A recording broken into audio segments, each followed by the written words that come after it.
In his speech about this administration's comprehensive strategy to prevent and respond to gun crime, Joe Biden said this. Those who say the blood of patriots, you know, and all this stuff about how we're going to have to move against the government.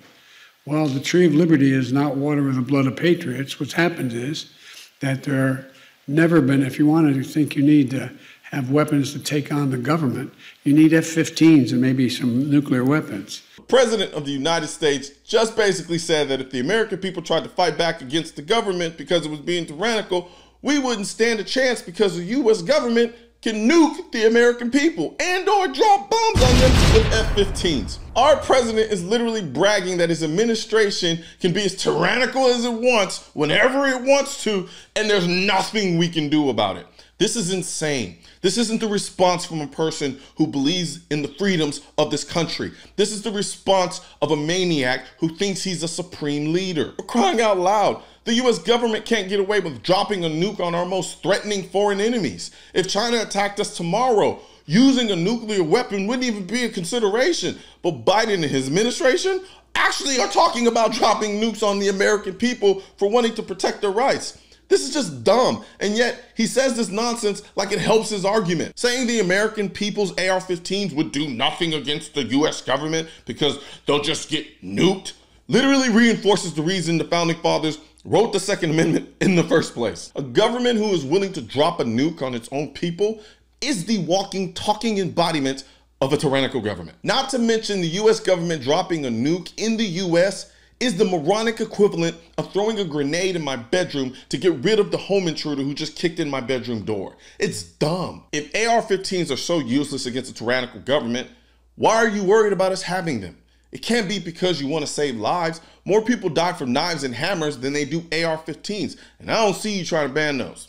The vast majority of gun deaths are committed with handguns, but you know damn well you can't ban those. Way too many people have them, and no one is going to stand for that. Besides, last I checked, the war in Afghanistan has been going on for 19 years, and they don't have nuclear weapons or F-15s. All they have is sandals, sand, and AK-47s. So you want to tell me again how you can't take on the government unless you have nuclear weapons or F-15s? Truth is, they are threatened by our ownership of AR-15s. Because of the Second Amendment, the American people are collectively the most armed people in the world. Other countries gawk at us because they can't believe how much power and freedom we have compared to them. Dictators of other countries laugh at the leaders of the US because they can't believe how much power the American people have over their government. That is why you can't just unilaterally make us do anything in this country. Sure, you try to dip your toes into the water here and there and play your little divide and conquer games between the American people to see how far you can go before we collectively rise up and tell you to piss off. But you always have to walk that tightrope with the American people because we vote you in, and if we don't like what you do, we vote you out.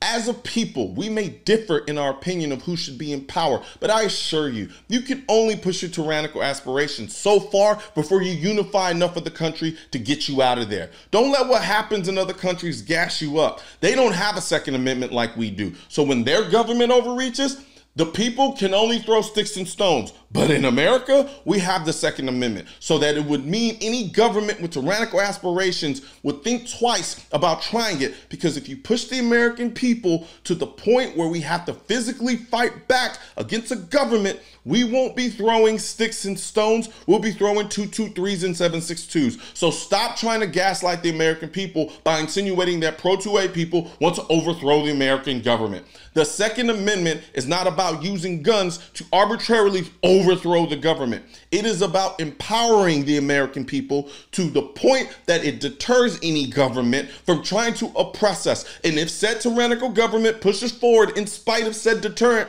the American people actually have the means to do something about it. As far as I'm concerned, based on the way Joe Biden and his administration talk about the Second Amendment, they are nothing but aspirational tyrants who have the misfortune of being in a country with a strong constitution. They see the Constitution as a blockade to their lust for power instead of being protectors of people's rights. So again, anything that seeks to challenge any government overreach, Biden and his administration take it as a personal slight.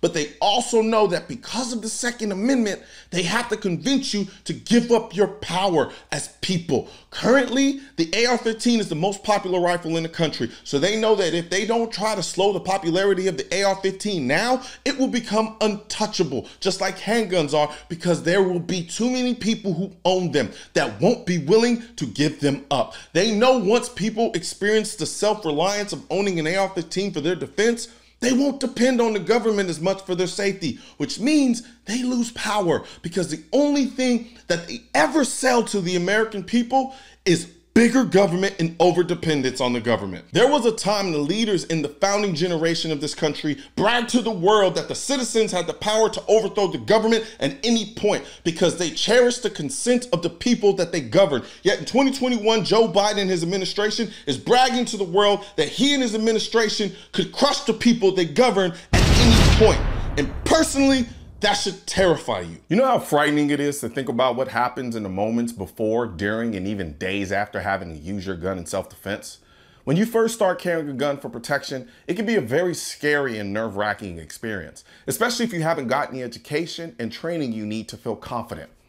I've been there myself, hoping I never have to go through a self-defense shooting, which is why I'm a member of the USCCA. As a USCCA member, you can eliminate some of the stress of carrying a gun for protection by accessing the amazing wealth of firearm education, training, and current state-specific gun laws of your state or states you may travel to. This can help you be prepared for or hopefully even avoid a self-defense incident. As a bonus, members automatically become insured on the self-defense liability insurance policy purchased by and issued to the USCCA. Click below to learn more. I'm sure the YouTube algorithm is going to do a phenomenal job of suppressing this message. So please share this video with as many people as you can so we can beat the algorithm and get our two-way message out to the masses. Also, don't forget to like this video and leave a comment and hit the bell and subscribe button.